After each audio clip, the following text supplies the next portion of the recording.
Good evening. संध्याकाळचे 7 वाजता आहेत. मी माझ्या शेतात आहे. म्हटलं तुमच्याशी थोडंसं बोलावं. व्हिडिओ रॅन्डमली स्क्रोल करता करता आलाय तर आता व्यवस्थित बघा आणि मग निघू शकता. आपलं आयुष्य ना खूप सुंदर आणि सोपं आहे. आपण हळूहळू मोठे होतो, एकटा असतो, कोणीतरी येतं आपल्या आयुष्यात. असं जे शेत खाली दिसतंय ना, असं आपलं आयुष्य एकदम मन एकदम रिकामं असतं. कोणीतरी येतं, आपल्याला थोडीशी किंमत देतं, थोडंसं आपल्याला आई वडिलांपेक्षा जास्त किंमत देतं. भाई असं फील करतं, तू किंग आहे माझ्या आयुष्यातला, तुझ्यासाठी काय पण. मी माझा नाही सांगते, मित्रांनी विचारलं म्हणून सांगतो, तुझ्यासाठी काय पण. आपल्याला थोडं भारी वाटतं.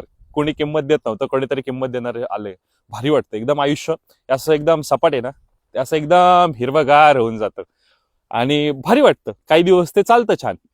आणि मग समोरच्या व्यक्तीला कळालं ना, भाऊ ह्याचा आता विषय खोल झालाय, आपल्याशिवाय याचं पाण हलणार नाही, आपल्यापेक्षा बेटर कोणीतरी मिळालं ना, तर मग ते जय महाराष्ट्र. जय महाराष्ट्र.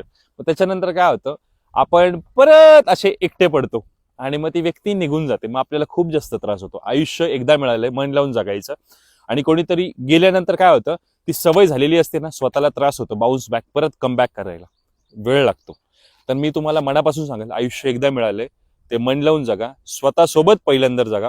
कोणाला आपल्या इमोशन सोबत खेळू देऊ नका. जेव्हा तुम्ही स्वतःशी मैत्री करता, काय होतं माहितीये का, लाईफ टाईम आयुष्य असं राहतं एकदम हिरवगार. घंटा कोणाच्या येण्याने कोणाच्या जाण्याने आपल्या इमोशनला प्रॉब्लेम होत नाही. आपण हाय